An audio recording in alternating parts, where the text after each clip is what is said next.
Perkenalkan, nama saya Sony Elvara Salim, dokter muda yang saat ini sedang menjalani kepanitiaan klinik media di bagian anestesiologi dan terapi intensif FK Uned RSUP Sanglah, periode 15 Juni 2020 hingga 28 Juni 2020.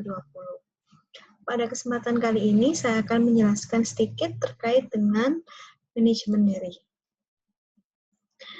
Bermula dari definisinya, menurut International Association for the Study of Pain atau IASP, nyeri merupakan suatu pengalaman sensoris dan emosional yang tidak menyenangkan, yang disertai oleh kerusakan jaringan baik secara potensial dan aktual.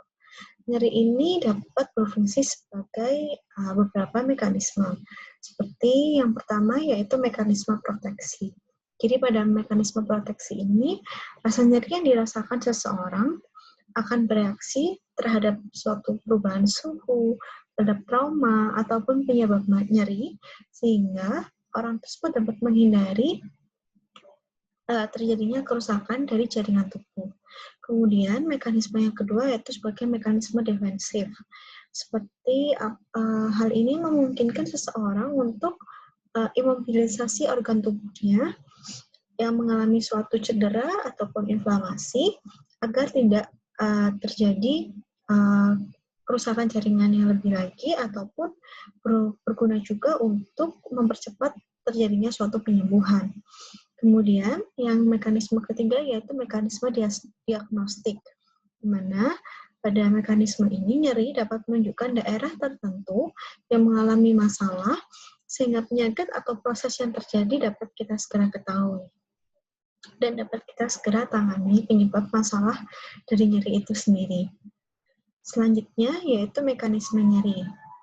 Nyeri timbul akibat adanya rangsangan oleh zat-zat analgesik pada reseptor nyeri yang seringkali kita jumpai pada lapisan superficial tubuh atau pada beberapa jaringan tubuh. Kemudian, rangsangan noxious ini akan dideteksi di saraf perifer oleh nociceptor, di mana nociceptor ini sebenarnya hanya dapat aktif apabila terdapat rangsangan intensitas tinggi seperti rangsangan termal, rangsangan mekanik, elektrik, ataupun rangsangan kimiawi. Proses terjadinya kerusakan jaringan hingga dirasakannya persepsi nyeri ini merupakan suatu proses elektrofisiologi yang disebut dengan nocicepsi. Nah, di sini adalah proses fisiologis dari nocicepsi. Terbagi menjadi 4 bagian besar. Yang pertama yaitu proses transduksi, di mana pada proses transduksi ini, reseptor ini akan diaktifkan oleh rangsangan-rangsangan yang berintensitas cukup tinggi, seperti tadi, seperti mungkin perubahan suhu, adanya trauma, rangsangan zat-zat elektrik maupun kimiawi. Kemudian, sinyal elektrik ini nantinya akan ditransmisikan sepanjang neuron dari sistem saraf tepi hingga nyampe ke sistem saraf pusat yang ada di medula spinalis. Namun, ini merupakan suatu proses yang disebut dengan transmisi. Jadi, pada transmisi ini terjadi penyaluran impuls-impuls saraf ke area posterior horn dari medula spinalis. Nah, neuron-neuron yang ada di sini terbagi menjadi 3 neuron. Yang pertama, first order neuron, itu bersifat nociceptor dan ada di medula spinalis. Kemudian second order neuron berada pada spinothalamic dan spinoreticular tract, dan yang third order neuron berada pada thalamus atau cortex. Jadi pada satu rangsangan di sini terdapat 3 impuls yang akan berjalan secara bersamaan. Selanjutnya akan terjadi proses yang disebut dengan modulasi, di mana pada proses modulasi ini akan terjadi proses interaksi antara sistem analgesik endogen dengan impuls nyeri yang masuk ke bagian kornu posterior dari medula spinalis ini. Nah, perjalanan impuls nyeri ini dari sistem saraf tepi menuju ke otak akan dimodulasi di kornu posterior medula spinalis. Di sini, ia juga dapat berfungsi sebagai gerbang nyeri yang dapat tertutup maupun terbuka untuk menyalurkan suatu impuls nyeri. Yang terakhir, setelah sampai ke bagian talamus, kemudian talamus akan menyampaikan ke bagian korteks, ke area Brodmann 1, 2, dan 3, maka timbullah proses yang disebut dengan persepsi, di mana pada persepsi ini akan muncul hasil akhir dari proses interaksi yang menyebabkan muncul suatu perasaan subjektif yang kita kenal dengan rasa nyeri itu sendiri.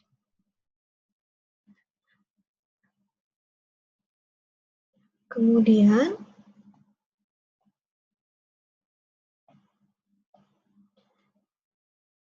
kita akan membahas terkait dengan instrumen penilaian nyeri. Penilaian nyeri dasar ini seperti kita membahas tentang basic for Shaker 7, di mana nyeri itu sendiri harus kita ketahui di mana lokasinya, kemudian bagaimana kualitasnya dia, seperti apa gambaran rasa nyerinya, bagaimana rasanya, kemudian apakah ada penjalaran ataukah ada radiasi dari nyeri itu, kemudian bagaimana tingkat kuantitas dari nyeri itu, apakah sangat menyiksa sehingga tidak bisa melakukan suatu aktivitas, ataukah hilang timbul, sering muncul, atau terus-menerus.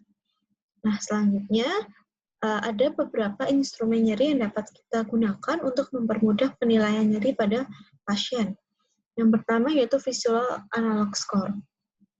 Visual analog score ini merupakan suatu metode di mana kita akan menggambar garis sepanjang 10 cm atau 100 mm, kemudian di mana angka 0 diinterpretasikan sebagai tidak ada rasa nyeri, sedangkan angka 100 sebagai sangat nyeri.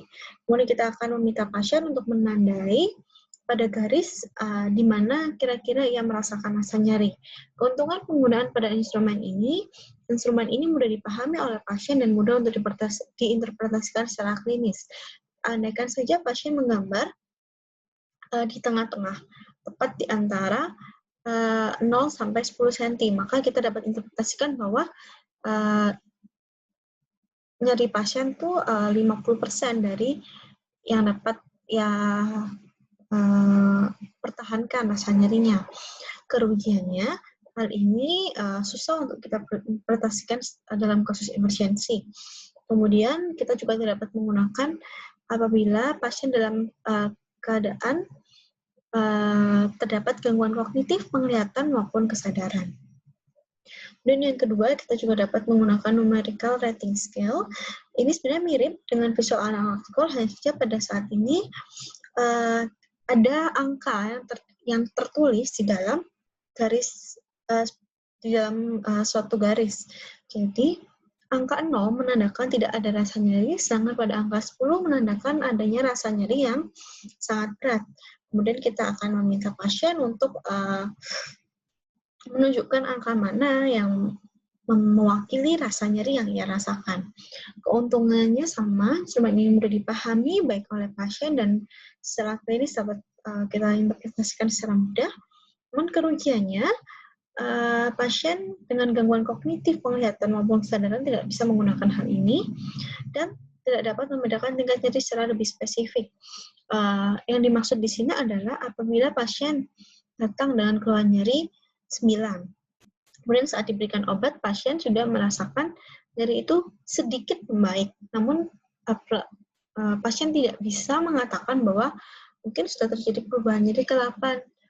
Atau bisa kita bilang bahwa intensitas dari nyeri itu sendiri kurang bisa untuk dinilai pada pemakaian numerical rating scale.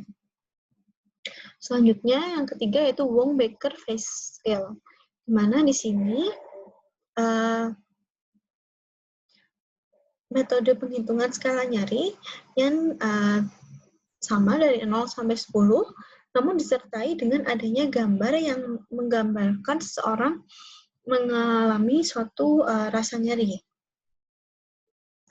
Jadi kita dapat menilai nyeri pada seseorang dengan menilai ekspresi wajahnya. Keuntungan pada instrumen ini dapat dipahami dan mudah digunakan baik pada anak-anak usia di atas 3 tahun hingga dewasa.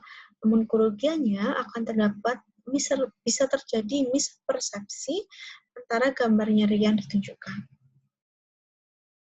Misalnya saja seperti gambar mild pain and no pain. Ya, tidak terlalu signifikan antara perbedaan gambar nyeri yang sudah ditunjukkan. Kemudian selanjutnya yaitu McGill-Pain Questionnaire, di mana pada McGill-Pain Questionnaire atau kita sering sebut dengan MPQ terdiri dari 4 bagian, yaitu adanya gambar nyeri, yaitu di sini dapat kita lihat di mana lokasi nyerinya, kemudian intensitas nyeri tersebut, ini intensitas nyerinya, kemudian kualitas nyeri tersebut, dan macam-macam nyeri yang mungkin dirasakan oleh pasien. Jadi di sini ada 20 kelompok 20 kelompok sifat nyeri, di mana ada totalnya ada 78 kata sifat yang terbagi dalam 20 kelompok. Nantinya pasien harus memilih masing-masing kelompok satu jawaban yang mendeskripsikan nyeri yang ia rasakan. Nah, kemudian keuntungan dari MPQ ini, nyeri yang deskripsikan dapat spesifik. Tentu saja dapat spesifik karena di sini sudah dapat kita lakukan lokasinya di mana, kemudian intensitasnya bagaimana, dan ada MPQ dalam bentuk yang lebih kecil, jadi mudah untuk kita bawa kemana-mana. Sedangkan untuk kerugiannya, MPQ ini sendiri tidak dapat digunakan pada kasus emergensi, karena seperti kita tahu bahwa pemilihan satu dari 20 kelompok yang ada membutuhkan waktu minimal 20 menit, sehingga tidak dapat kita gunakan pada kasus-kasus yang membutuhkan waktu sedikit. Kemudian selanjutnya bisa terdapat ketidakpahaman antara beberapa kosakata yang ada di dalam kuesioner ini, sehingga mungkin bisa jadi pasien memilih apa yang hanya ia ketahui dan hasilnya menjadi bias. Selanjutnya yaitu pain diary, di mana pada pain diary ini kita meminta pasien untuk mencatat kapan munculnya nyeri, di mana munculnya nyeri, bagaimana nyeri itu bisa muncul, kemudian apakah pasien mengkonsumsi obat untuk mengurangi masa nyerinya, kemudian setelah 1 jam, bagaimana nyeri yang dirasakan pasien, ataupun masalah-masalah lain yang mungkin datang bersamaan dengan rasa nyeri itu. Dan ini seperti namanya pain diary, maka pasien sendiri yang harus mengisi rasa nyeri yang ia rasakan. Dan dapat ia isi menjadi beberapa bagian. Mungkin di sini karena gambar ini terpotong, mungkin hanya dapat 3, namun apabila memang nyeri itu berkali-kali, pasien bisa terus menuliskannya sebagai seolah-olah mengingat bahwa, oh, nyeri ini sudah selama 1 minggu ini muncul nyeri selama sebanyak 10 kali. Kemudian mungkin dari sini kita bisa melihat pola-pola nyeri, kapan dia muncul, bagaimana penanganan, dan apakah bertahan atau tidak dalam jangka waktu yang lama. Keuntungannya tentu saja penilaian nyeri dapat dalam jangka waktu yang panjang, dan tentu akan lebih spesifik dan terinci, karena pasien sudah menuliskannya dalam diarinya. Namun kerugiannya, pada diari ini dapat terjadi bias yang dipengaruhi oleh kondisi emosi dari pasien itu sendiri. Dan yang kedua, apabila pasien tidak patuh atau pasien tidak melakukan sesuai yang diinstruksikan, maka dan diary ini menjadi tidak valid. Misalkan saja pasien sebenarnya pada hari itu mengalami nyeri 3 kali, namun karena pasien merasa sangat nyeri pada nyeri yang terakhir, pasien tidak mencatatnya. Atau mungkin sebaliknya, pasien mengingat sepertinya pasien hanya nyeri 2 kali, namun karena pasien mungkin ingin untuk lebih cepat, akhirnya pasien salah mengingat dan menulisnya menjadi 3 kali. Sehingga pada pain diary ini dibutuhkan sekali pemahaman pasien, kemudian kepatuhan pasien dalam mengisi diary ini. Selanjutnya yaitu macam-macam nyeri. Klasifikasi nyeri berdasarkan durasinya dapat kita bagi menjadi dua, yaitu nyeri akut dan nyeri kronik. Sedangkan berdasarkan proses neurobiologinya dapat kita bagi menjadi tiga, yaitu nyeri nosiseptif, nyeri inflamasi, dan nyeri patologi. Pada kali ini kita hanya akan membahas terkait dengan nyeri nosiseptif.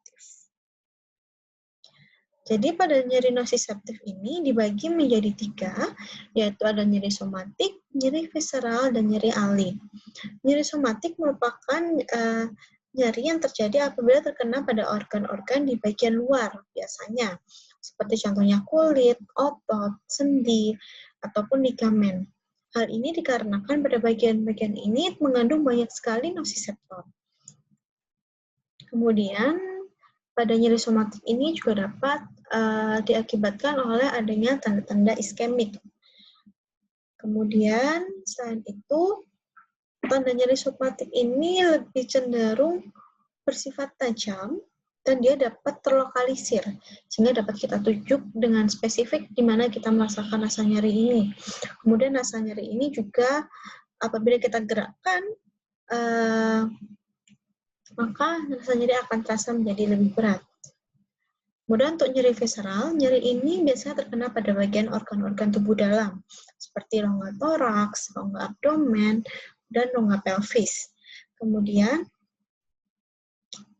nyeri ini lebih bersifat tumpul biasanya, dan lokasinya tidak dapat terlokalisir atau tidak jelas, sehingga tidak dapat kita tunjuk secara spesifik dengan tangan di mana dirasakan nyeri itu. Kemudian kadang nyeri ini dapat disertai dengan adanya rasa mual muntah ataupun nyeri yang dirasakan pada kulit, karena karena reseptor pada bagian organ dalam yang terlalu kuat menyebabkan akhirnya timbul seperti nyeri ali atau revert pain. Nah, padahal nyeri ali atau nyeri revert pain ini sendiri didefinisikan sebagai rasa nyeri yang sebenarnya dia di bagian tubuh yang letaknya jauh dari jaringan, namun dapat menyebabkan rasa nyeri di bagian tubuh yang lain. Seperti contohnya pada sakit jantung. Seperti yang kita ketahui sebenarnya pada sakit jantung, etiologi dari rasa sakitnya itu sendiri berada di jantung. Namun, hal ini dapat revert atau dapat menjalar ke arah pundak sebelah kiri, ke arah leher sebelah kiri, atau bahkan sampai ke punggung. Ini yang kita sebut dengan nyeri alih atau revert pain. Selanjutnya yaitu untuk penanganan nyeri.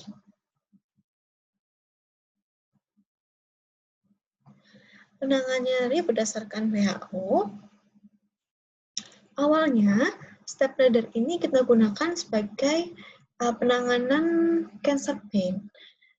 Namun untuk sekarang, stepladder ini dapat kita gunakan untuk penanganan nyeri yang bersifat akut. Hanya saja nanti akan berubah urutannya. Jadi pada nyeri akut, maka kita akan menggunakan step 3 terlebih dahulu, kemudian diikuti oleh step 2 dan step 1. Jadi kita akan menggunakan obat analgesik yang strong dulu, kemudian dilanjutkan oleh yang lebih ringan, sehingga yang non-opioid. Sedangkan pada nyeri kronik akan berkebalikan. Kita memulai dari yang non-opioid terlebih dahulu, kemudian dapat diberikan opioid, dan selanjutnya dapat diberikan strong opioid. Untuk ketiga step ini dapat kita berikan tambahan adjuvan, di mana adjuvan ini nanti akan berfungsi untuk meningkatkan efektivitas dari analgesik itu sendiri, kemudian mengobati gejala-gejala penyerta dan mengatasi nyeri spesifik. Perlu kita ketahui bahwa penanganan nyeri ini hanya bersifat simptomatis. Untuk penanganan atau terapi yang utama harus disesuaikan dengan etiologi dari nyeri itu sendiri. Jadi sifat penanganan nyeri ini hanyalah sementara. Kemudian contoh-contoh obat yang dapat kita lihat di sini seperti non-opioid, yaitu ada paracetamol, NSAID, dan aspirin. Kemudian pada weak opioid dapat ada contoh tramadol, codeine. Pada strong opioid ada morfin, fentanyl, buprenorfin. Kemudian untuk adjuvannya contohnya ada kortikosteroid, antikonvulsan maupun antidepresan.